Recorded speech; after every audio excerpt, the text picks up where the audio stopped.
Pagi, perkenalkan nama saya Yarni Murni Daily. Saya akan membuat video ini untuk memenuhi UTS Komunikasi Bisnis. Baik, saya akan menjawab pertanyaan-pertanyaan berikut. 1. Mengapa mempelajari berkomunikasi dengan baik? Karena komunikasi memegang peran penting dalam kehidupan manusia, baik dalam sosial ataupun pribadi. Komunikasi yang efektif dapat membantu kita memecahkan permasalahan yang ada dalam kehidupan sosial, profesional, dan pribadi, serta dalam memperbaiki hubungan bermasyarakat. Pertanyaan kedua yaitu contohkan dan berikan penjelasan bagaimana bahasa nonverbal. Komunikasi nonverbal adalah jenis komunikasi yang penuh dengan warna dan nilai-nilai intrik. Tidak seperti komunikasi verbal yang terlihat dan terdengar dengan jelas. Komunikasi nonverbal harus dipahami secara mendalam dengan melihat beberapa tanda yang bisa memiliki arti khusus dari sang pengirim pesan nonverbal. Nah, berikut ini adalah beberapa contoh komunikasi nonverbal, yaitu 1. Ekspresi wajah. Ekspresi wajah ini merupakan petunjuk pertama dan paling jelas dalam komunikasi nonverbal. Meskipun kita hanya memiliki satu wajah, itu dapat menunjukkan banyak ekspresi rekan-rekan. Dari senyum setengah, senyum penuh, hingga perubahan mata, biasa ekspresi wajah kita dapat menunjukkan berbagai emosi sebagai ungkapan hati dan pemikiran kita. Beberapa contoh ekspresi wajah dengan arti adalah sebagai berikut. A. Tersenyum ini mengindikasikan perasaan, kebahagiaan, atau kepuasan akan suatu hal. B. Merengut atau cemberut ini menunjukkan rasa ketidakpuasan atau frustasi. C. Wajah yang kurang berekspresi. Wajah tanpa ekspresi dapat menunjukkan ketidaknya dua hal. Pertama, rasa ketertarikan atau kebosanan. Kedua ini menunjukkan sikap penghinaan terhadap suatu. Dengan kata lain, kita sudah tidak peduli dengan orang lain. 2. Kontak mata. Ketika seseorang tidak melakukan kontak mata dengan kita, jangan marah dulu ya rekan-rekan. Mengapa begitu? Karena menghindari kontak mata bisa berarti bahwa orang tersebut merasa malu dengan kita. Terlebih lagi jika dia selalu menunduk pandangannya ke bawah. Seseorang yang kurang percaya diri cenderung mengalami kesulitan dalam membuat dan mempertahankan kontak mata.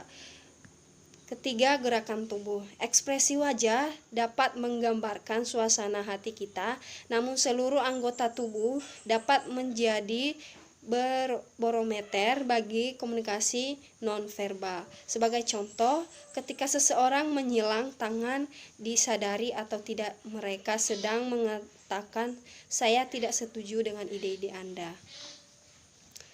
Keempat, nada suara. Jika volume atau nada suara seseorang meningkat dan mereka berbicara dengan cepat, ini menandakan bahwa mereka dalam keadaan yang bersemangat atau sedang merasa nervous untuk menyampaikan sesuatu. Sebaliknya, jika seseorang berbicara dengan nada tenang dan santai, maka ia menandakan bahwa mereka menyampaikan pesan tanpa rasa takut, khawatir, dan tanpa memasukkan alasan-alasan tersebut. Baik, saya akan menjelaskan nomor 3, yaitu gunakan bahasa daerah dalam memperkenalkan suatu produk baru dan tunjukkan produk tersebut dalam komunikasi. Baik, saya akan memperkenalkan produk baru yang ada di Nias, yaitu Ekomi. Saya akan memperkenalkannya dengan pakai bahasa Nias. Ya gedaenomi ande amisi baike dan tola ia irauno satua dan endomida ana no ide beli ha 1.000 rupiah dan amisi baike. Oke. Dan ibokai endomida ana amisi baike.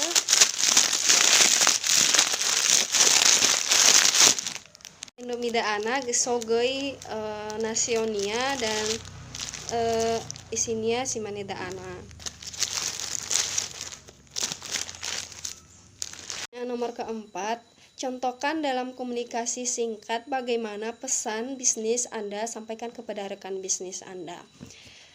Pesan bisnis merupakan satu pesan atau surat yang digunakan untuk menyampaikan informasi mengenai penyelenggaraan kegiatan bisnis baik secara tertulis maupun tidak tertulis dari pengirim kepada penerima, bisa perseorangan maupun organisasi.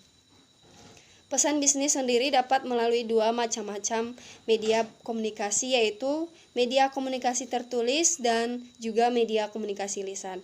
Berikut ini adalah beberapa contoh pesan bisnis dalam komunikasi bisnis yang akan dibahas secara lebih lengkap. 1. Surat penawaran kerja sama. Contoh pesan bisnis dalam komunikasi bisnis yang pertama adalah melalui surat. Surat yang dimaksud di sini adalah surat yang mengandung informasi-informasi yang berkaitan dengan kegiatan bisnis, baik penawaran bekerja sama bisnis maupun penawaran produk yang dihasilkan. Salah satu contoh yang paling mudah adalah adanya surat penawaran kerjasama, di mana satu perusahaan menawarkan kerjasama dalam suatu bidang tertentu kepada perusahaan lain yang dianggap masih dalam kegiatan bisnis yang sama. Kedua, email penawaran produk. Semakin adanya kemajuan teknologi juga lebih memudahkan pesan-pesan bisnis untuk tersampaikan, salah satu melalui email sebagai salah satu contoh media komunikasi modern. Salah satu contoh adalah email bisnis mengenai penawaran produk. Suatu perusahaan melalui divisi marketingnya akan banyak menawarkan produk-produk yang dihasilkan melalui email. Sebagai contoh seperti banyak perusahaan-perusahaan email komersial yang akan mengirim produk notifikasi mengenai produk-produk baru melalui email pada para pelanggan. 3. Laporan perusahaan.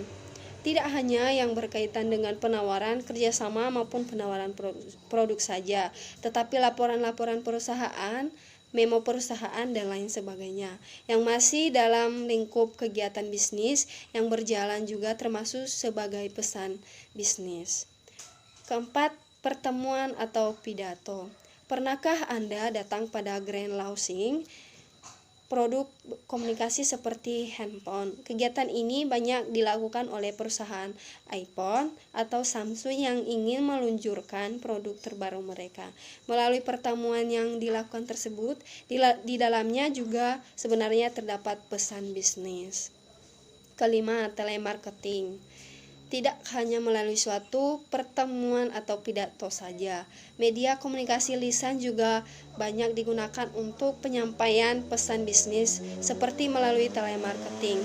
Jadi, suatu perusahaan biasanya akan memiliki divisi telemarketing sendiri yang bertujuan untuk menawarkan produk kepada konsumen maupun mengajukan kerjasama dengan perusahaan lain yang dilakukan melalui telepon.